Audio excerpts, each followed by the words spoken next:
So Doreen Virtue told you to remove these things from your home.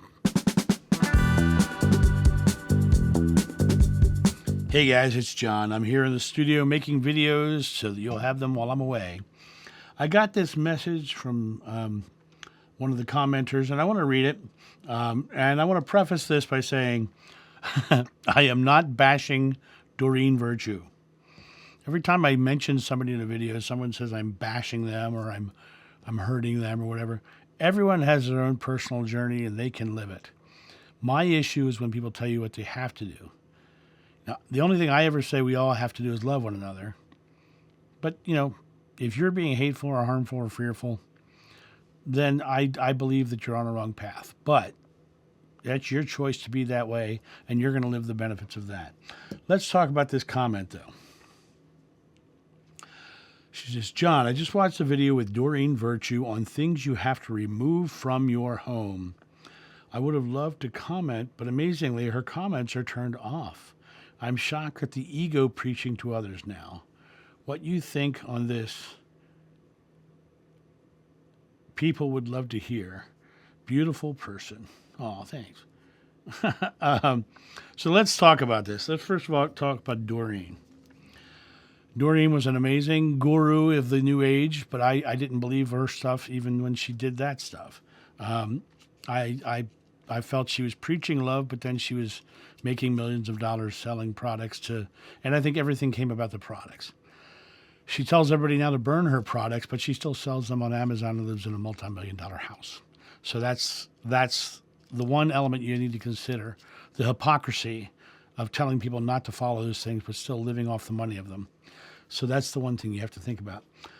As far as removing things from your home, this is a very interesting thing because she's telling you that would be sinful to have that in your home. This is, don't have that thing in your home because it'll harm you. It's all fear-based garbage.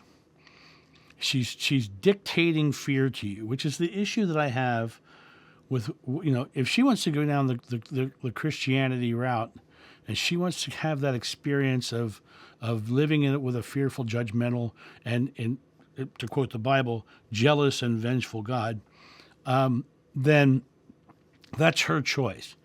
But the fact that she has chosen to preach and scare others into following her path, that to me is where I think she is wrong, because that's not loving what she's doing.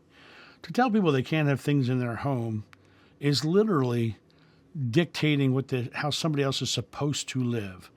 That is not a spiritual truth. That is her trying to be right. And she's wrong. She's wrong. There is nothing in this world that is demonic. There is nothing in this world that is satanic. There is no such thing as hell.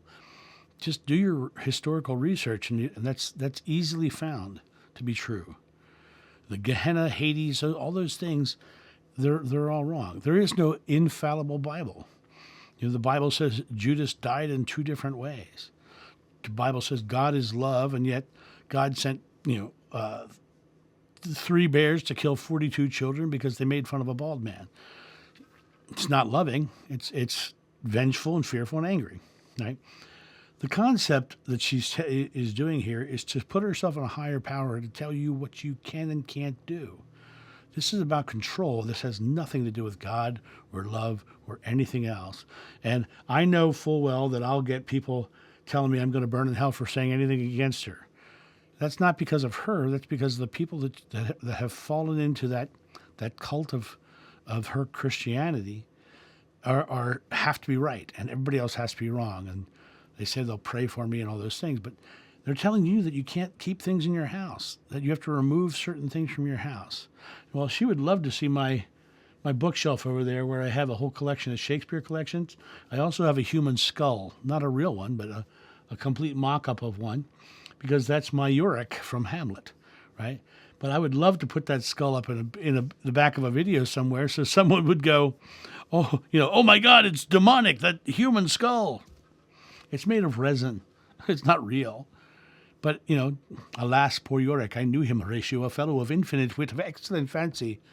He hath borne on his back 1,000 times.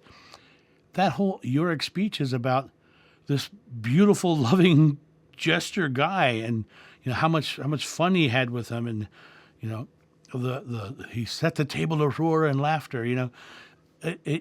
That skull is a representation of this joyful, loving guy in that play, right? Doreen would say, "Get rid of that skull; it's demonic." Right? It's not. The delineations of evil things is a choice, right? There is no evil in the world. God is love, and the world is love, and everything is love. The kingdom of heaven is within you, so you're not demonic.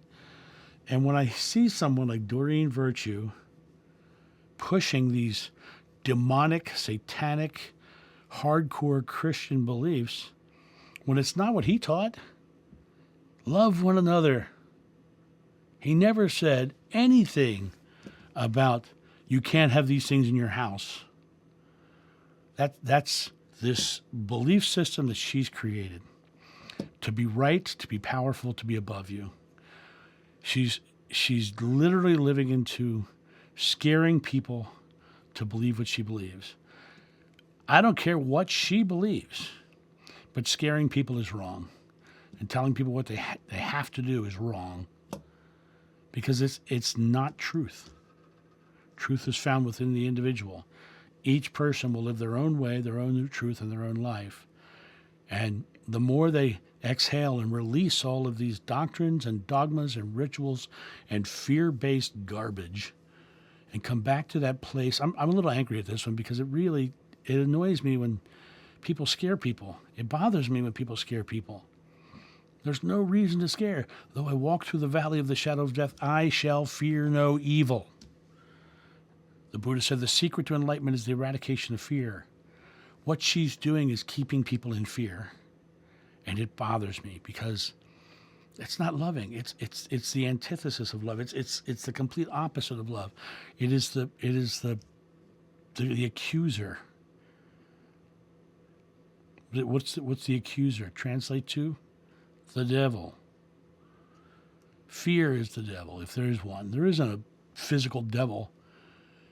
Fear is the opposite. The Sufis believe that God is on one side of a veil and we're on the other side of the veil, and our life is a struggle against the veil, and the veil is our fear. These religions peddle fear because it grows their religion, not because it's a truth. It's a pathway away from truth. The kingdom of heaven is within you. It's always within you. You need nothing outside of you to find that connection to God. Exhale and relax. Set the fears down, and you feel the presence of God at the bottom of your breath. You don't have to get rid of things if they make you feel good. You have things in your house that don't make you feel good, then I would say get rid of that. But it's a matter of what you feel. I'm purging my house right now, not because I'm told I have to get rid of things, because these things just don't feel good to me now. So I'm getting rid of them. Has nothing to do with somebody telling me what I have to do. And so that's my thought on this whole Doreen Virtue, telling people what they have to do, what they have to fear, and living this thing. And I'll get messages on this video, I'm 100% sure, of people telling me that I'm wrong and I shouldn't judge her and all this stuff. I'm going to judge someone who is scaring people. Like I say, I don't care if she believes that she's been saved and she's got this Christ figure in her life.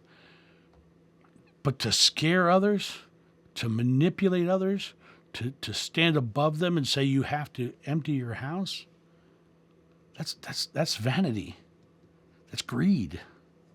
That's power plays. That's not love. And it's not loving, and you will never convince me that it's the loving thing to do, because look at the question itself. I loved, I watched a video where she said we have to remove things from our home. Have to. You have to do this. That's not loving. Not at all. It's vanity. So that's my thought on this. And I know that I'll get huge comments about this, but I wanted to say it. God is love, not fear and judgment and vengeance and jealousy and power plays. God is love, period. Live into love. Be love. and you'll experience God. That's my thought on this. Have a great day, and I'll talk to you soon. See ya.